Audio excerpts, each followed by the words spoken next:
Estás con el Jerry Sandoval y hoy les voy a platicar la historia de mi primer empleo.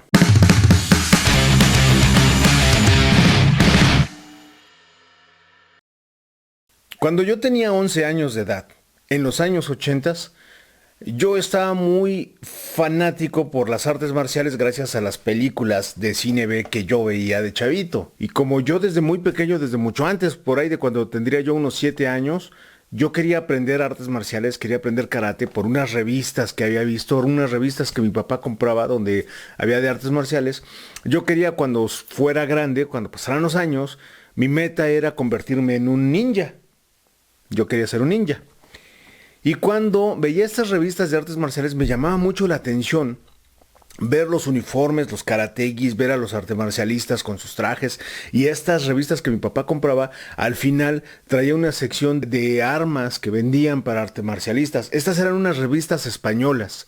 Y todo el catálogo que tenía de ventas ayer a mí me volvía loco porque incluso vendían trajes de ninjas. Vendían los karategis negros y vendían las máscaras de ninjas, vendían las botitas y sobre todo los nunchakus, los chacos, las katanas réplicas, vendían todo ese tipo de cosas y a mí me volvía loco. Para no hacer el cuento largo, yo quería aprender artes marciales y encontramos en la calle del pueblo donde yo vivía, la calle de mi casa, a un vecino que abrió su escuela de karate para niños de bajos recursos en el patio de su casa. Él era estudiante de una escuela de artes marciales y esa es una historia muy interesante que vamos a ver en otro video, pero tiene mucho que ver con esto, porque entrenando yo con este vecino, terminé llegando a la escuela donde él entrenaba y después conseguí una beca en esa escuela, pero aún así yo no tenía los recursos ni para costear mis clases ni nada por el estilo.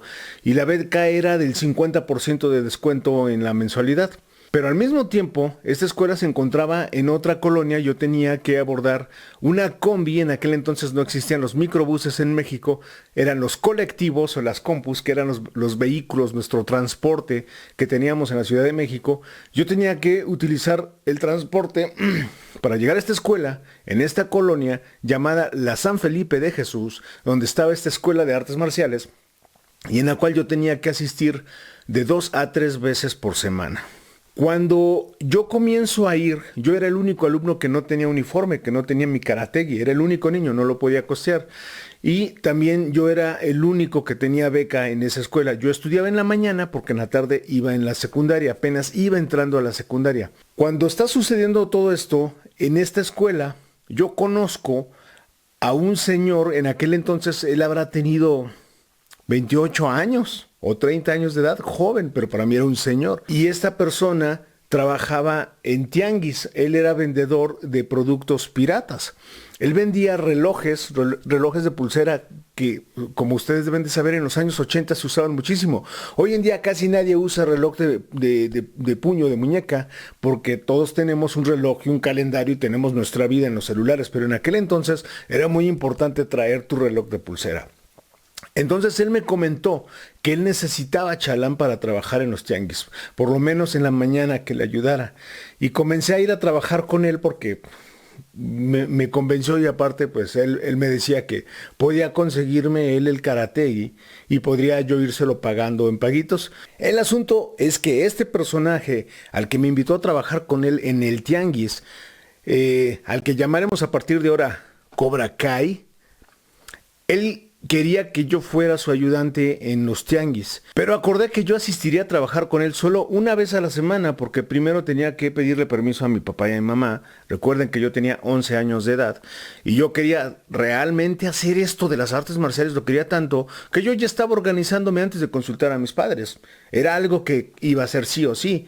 Entonces cuando consigo esta beca y empiezo a ir en esa escuela yo no lo podía costear. Mi papá me apoyó creo que con el primer mes, pero ya después yo tenía que conseguir mis medios pues, porque era muy caro, realmente era caro pagar eso e insisto, era en otra colonia, teníamos que transportarnos y francamente no era tan posible como yo hubiera querido. Así que decidí ir a trabajar con este caballero llamado el Cobra Kai y empecé los días miércoles.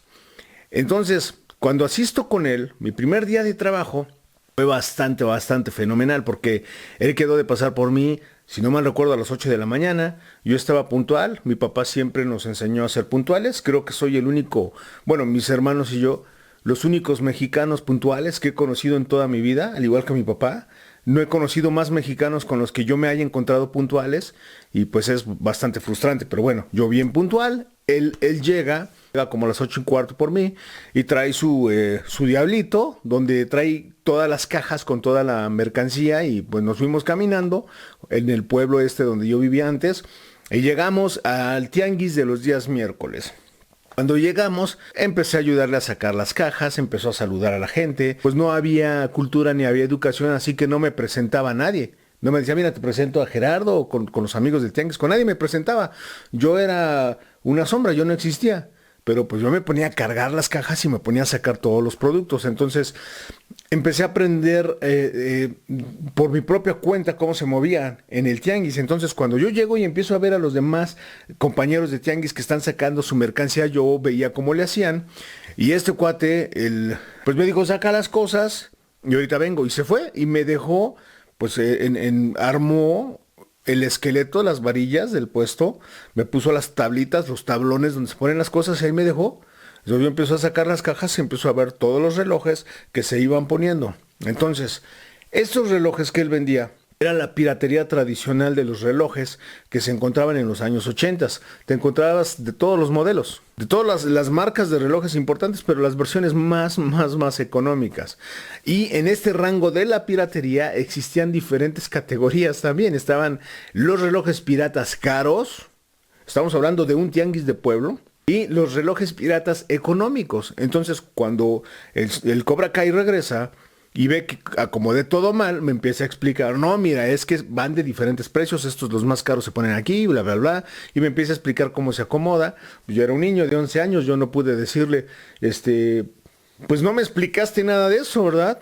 Como no me había él explicado el proceso de cómo acomodar los relojes, ahí mismo fui aprendiendo cómo se colocaba el orden de los relojes y los precios. Entonces él me dice, mira, ven, tú vas a trabajar acá.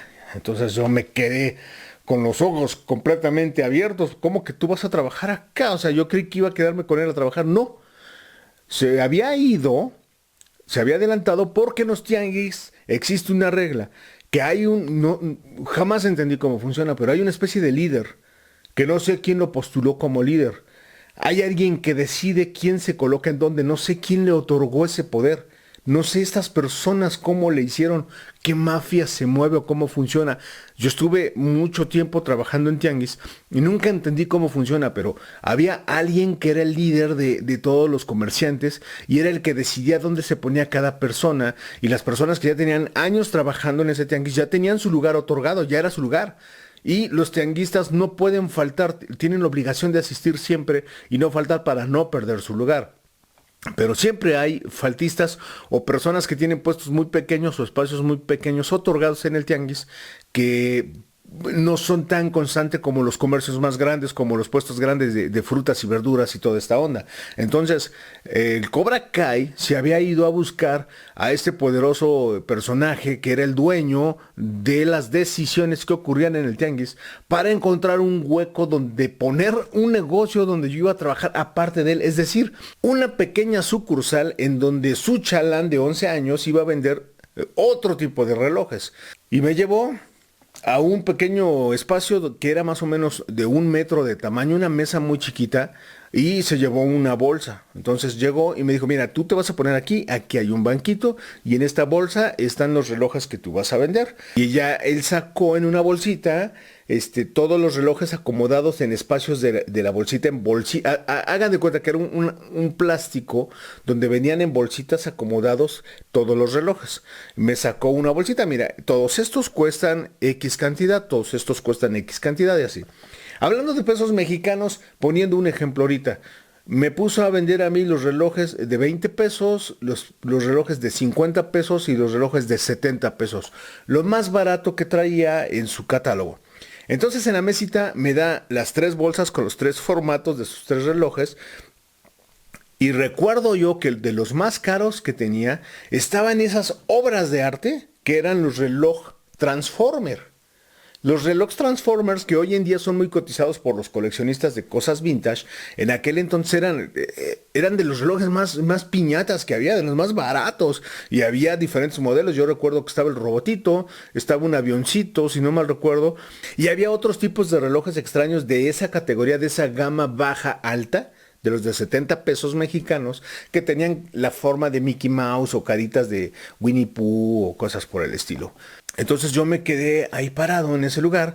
Al lado de mí está una mesa larga y llega otro señor que estaba montando su puesto. Un señor probablemente en aquel entonces de unos 60 años de edad. Yo estimo 55 años de edad. Yo vi a un anciano, pero probablemente tenía esa edad. Y llegó y me saluda, se presenta conmigo y vamos a llamarlo Mr. Videocentro.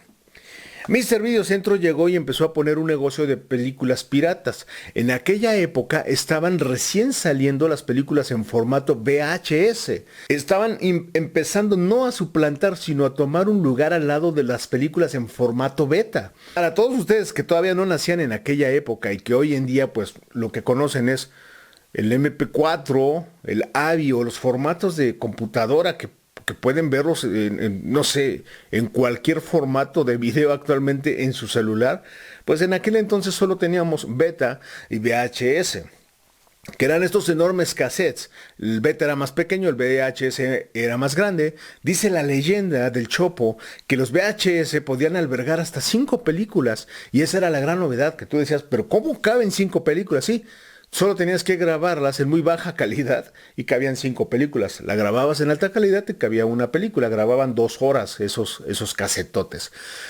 En aquel entonces las películas piratas era realmente la opción que teníamos las personas de bajos recursos.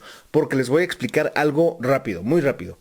En los 80s, cuando empezó a entrar el cine casero, que fue con las videocaseteras, y que empezaba la gente a tener acceso a beta o VHS para llegar a sus hogares, la única manera que teníamos de ver cine era rentando películas originales. Había una cadena grandísima, como siempre, una cadena que se traga todo, que se llamaba Videocentro. Los videocentros te rentaban películas en diferentes precios de acuerdo a las categorías de las películas, pero como francamente la renta de las películas era caro, no todas las personas teníamos el alcance de rentar en Videocentro. Ojo, siempre ha habido eso. Pero las personas de bajos recursos tenían la oportunidad de rentar películas en una cosa que se llamaba videoclubs. Los videoclubs eran los videocentros para gente pobre. ¿Qué significa eso? Que te rentaban las películas que no se rentaban en los videocentros, películas de cine B, de bajo presupuesto, y una que otra película de estreno que te las rentaban más caras. Entonces, cuando tú ibas a rentar una película en un videoclub o en un videocentro, las películas, dependiendo de cuál rentaras, era el precio que tendrían. Explico todo eso porque Don Videocentro era el distribuidor del tianguis de las películas piratas. Las películas piratas en aquel entonces estaban guardadas en una cajita de cartón fabricada por los pirateros mayores, que tenían hasta sus propias marcas. Incluso había cajitas personalizadas, pero había una magia muy importante. Hoy en día cualquier persona tiene acceso a una videocámara y a una cámara fotográfica en el celular. En aquel entonces no. En aquel entonces únicamente las personas pudientes tenían videocámaras y las personas de bajos recursos tenían una cámara fotográfica, probablemente por familia. No por cada miembro de la familia. Estas cámaras fotográficas eran costosas, porque para que tú pudieras tomar fotografías en el momento que quisieras, primero tendrías que comprar un rollo, una película, para tomar tus fotografías. Depende de lo que pudieras pagar. Había rollos, creo, si no mal recuerdo, de 12 fotografías, de 24 fotografías, los más caros. Y dependiendo de tu cámara fotográfica, iban a necesitar un flash.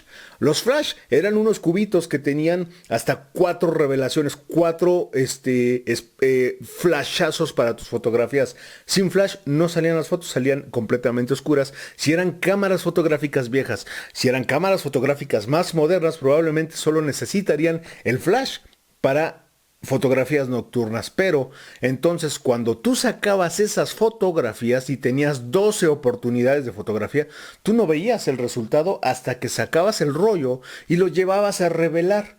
Hasta el momento que tú llevabas a revelar el rollo, veías el contenido de tus fotografías y en ocasiones te encontrabas con que tomaste una fotografía poniendo el dedote al frente del lente de la cámara o cosas por el estilo y arruinabas fotografías sin saberlo. O sea, ojo, todo esto lo explico porque las películas piratas de los años 80 tenían una fotografía de la portada en el cartón pegado.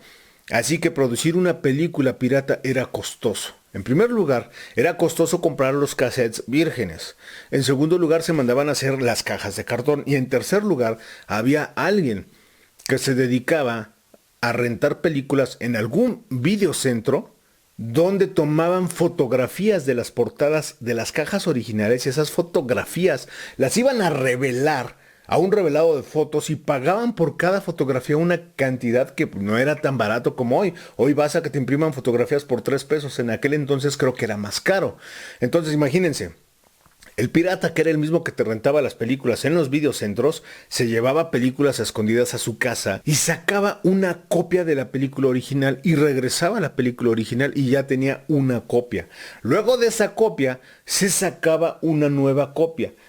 Y los piratas más grandes que tenían como 15 o 20 videograbadoras, videocaseteras conectadas unas con otras, puenteadas unas con otras, sacaban copia de la copia de la copia.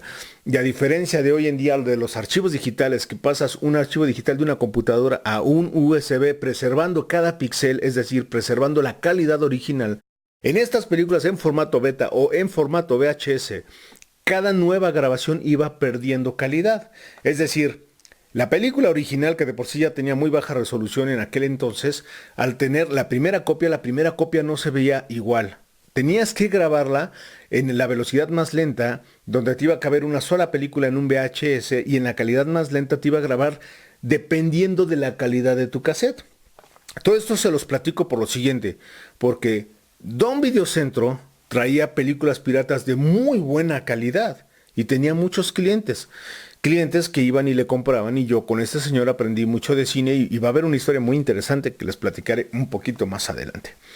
Entonces estoy yo sentado en mi banquito con mi mesita y puse las bolsas tal y como me las dejó el Cobra Kai. Ponía una bolsita con todas los relojes clavados en sus pequeñas bolsitas, luego puse el otro plástico con más relojes y otro plástico, y llega el primer cliente, se le queda viendo a mis relojes embolsados, llega el segundo cliente y pues yo no vendía nada, ¿no?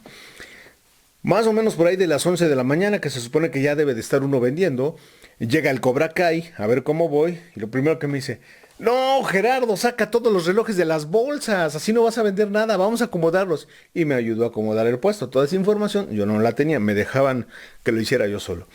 Me ayudó a acomodar los relojes y empezamos a hacer las ventas. Se quedó un ratito conmigo y luego se fue, y pues ya empecé a hacer mis ventas. Entonces imagínense, un tianguis donde hay un negocio muy pequeño y donde hay un niño de 11 años vendiendo relojitos baratitos.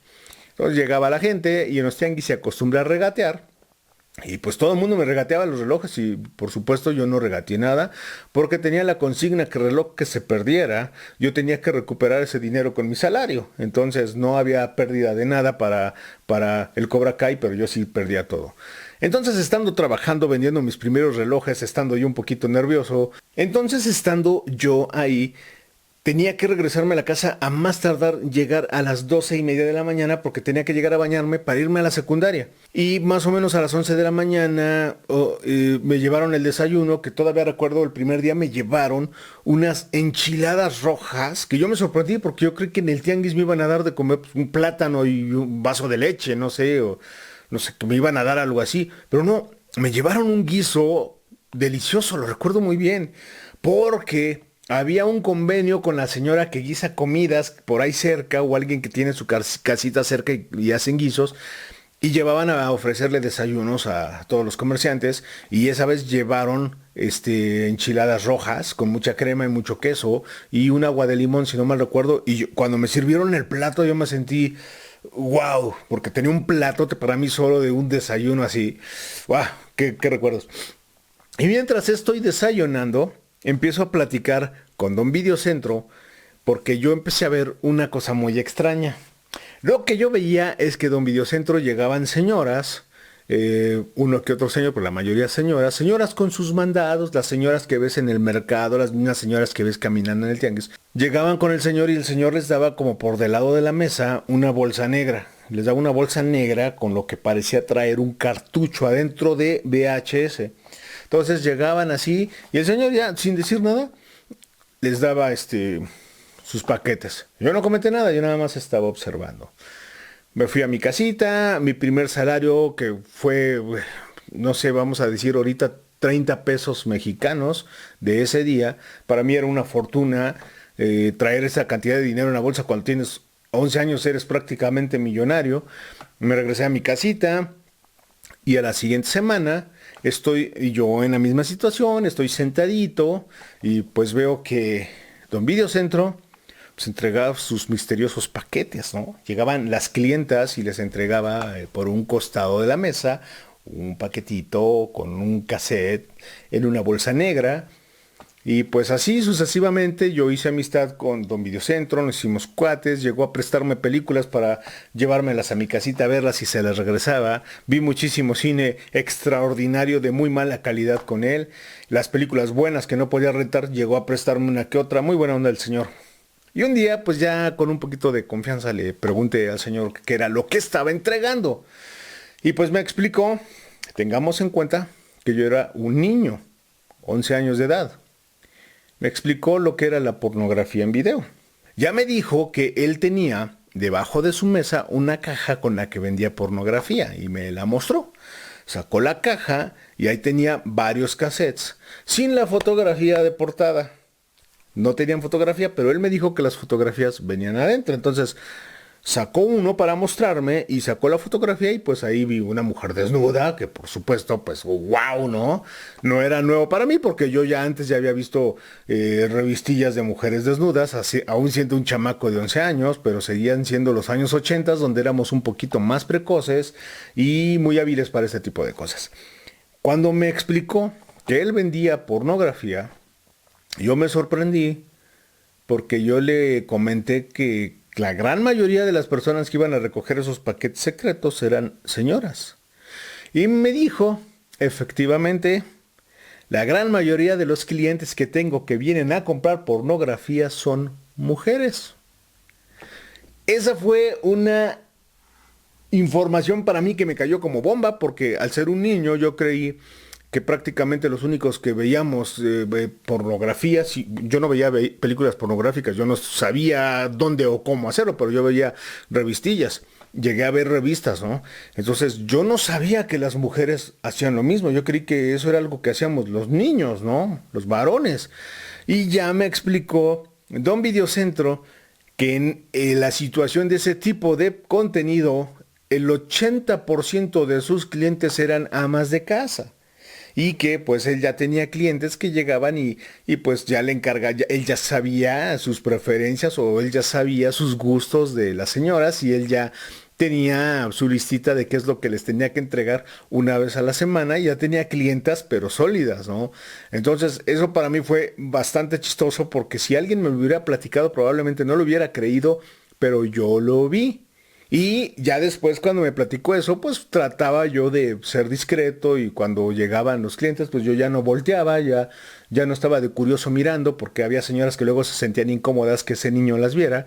Y yo me hacía pues, como que estaba dibujando, porque en el tianguis una de las cosas que mucho hice fue llevarme mi libretita y estar dibujando mientras estoy esperando clientes. Entonces estaba yo ahí simulando que dibujaba, haciendo mis rayones cuando llegaban los clientes, pero efectivamente un 80-85% de los clientes eran mujeres. Esta es una pequeña historia de las cosas que viví en el tianguis cuando comencé a trabajar con el señor Cobra Kai en aquellos años de los 80s y viví muchas aventuras siendo comerciante de piratería en los tianguis de los barrios pobres de la Ciudad de México. Hasta aquí este relato, espero que les haya gustado, ya después les platicaré de muchas otras cosas. Lo que estuvieron viendo de fondo es un dibujo de Wolverine, un sketch que fue dibujado con lápices en HB y en 2B.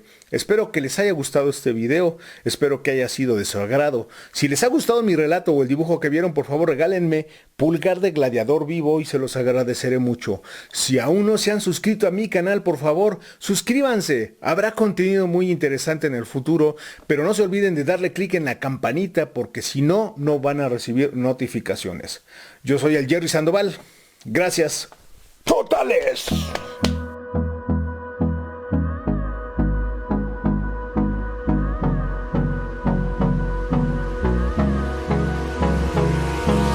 Hold me close till I get up. Time is barely on our side. I don't wanna waste what's left. The storms we chase are leading us, and love is all we'll ever trust. Yeah, no, I don't wanna waste what's left.